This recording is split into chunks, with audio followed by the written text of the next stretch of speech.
Hi friends, इस video में आपको सिखाऊंगा वर्गमूल निकालना या परफेक्ट स्क्वायर नंबर की पहचान करना।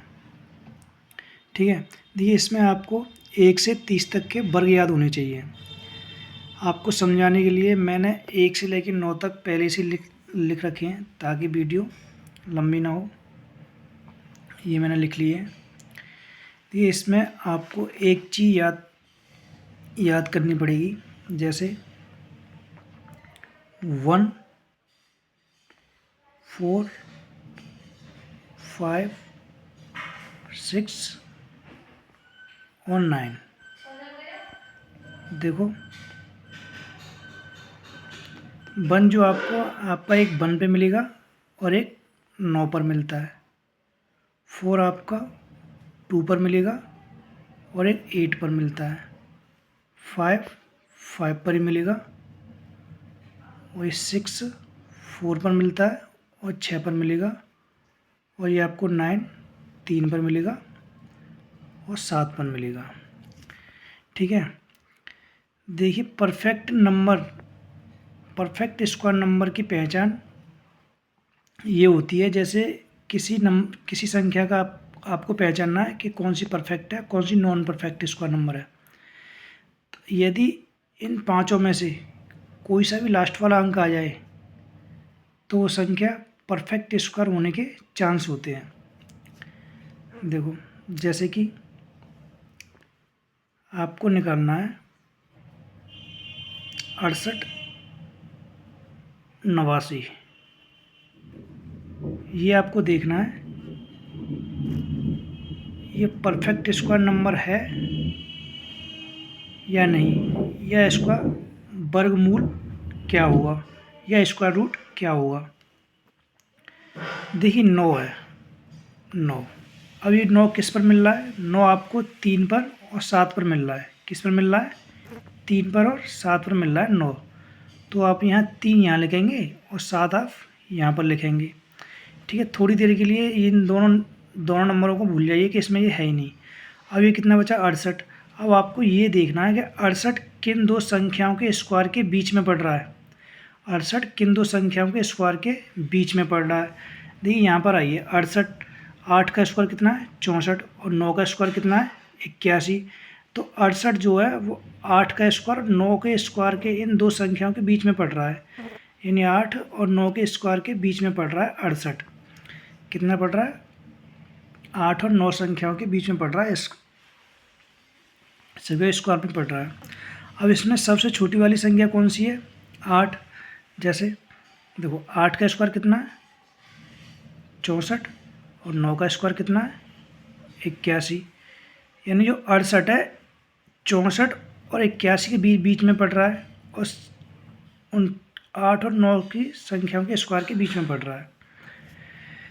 और 9 और 8 में से कौन सी संख्या छोटी है? 8 संख्या छोटी है, तो 8 हम दोनों पर लिखेंगे, सबसे छोटी वाली संख्या, यानी 8 यहाँ भी लिखेंगे और 8 यहाँ भी लिखेंगे। अब आपको ये नहीं पता कि 68 89 यानी 83 और 87 में से किन दो संख्याओं का वर्गमूल है, किन दो संख्याओं का वर्गमूल है। तो ये चेक करने के लिए हम 8 और 9 से 9 की गुणा करते हैं। कितना हो गया? 8 9 72। अब देखिए 72 ये जो 68 बचा है इससे कम है या ज़्यादा है? यानी 68 72 से कम है, 68 72 से कम है।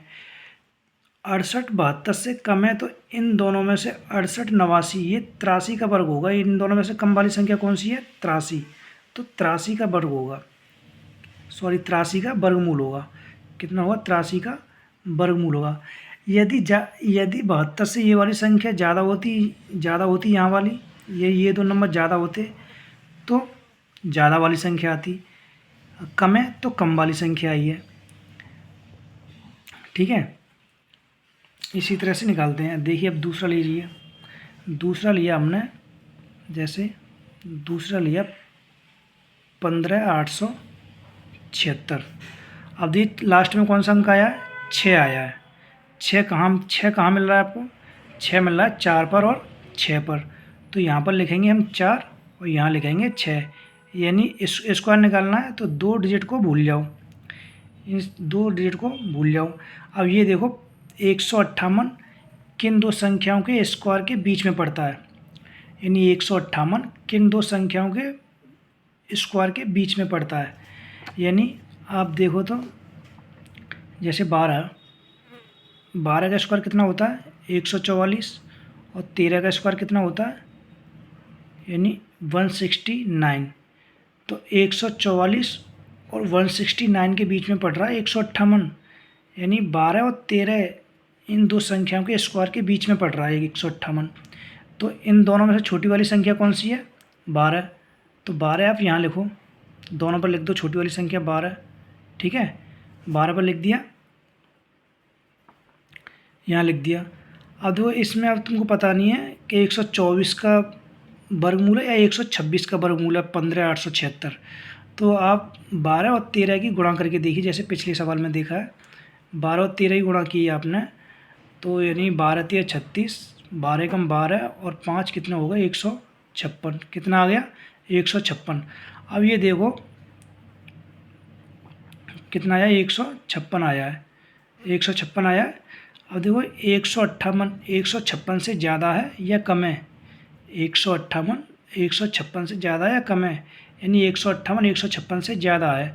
तो इन दोनों में से ज़्यादा वाली संख्या कौन सी है 126। तो यहाँ कितना आएगा 126, यानी 15876 126 का वर्गमूल है।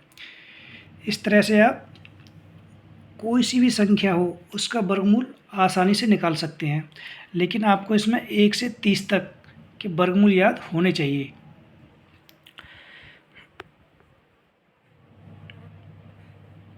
इसी तरह से आप परफेक्ट स्क्वायर नंबर भी पहचान सकते हैं। इस चैनल को सब्सक्राइब कर लेना।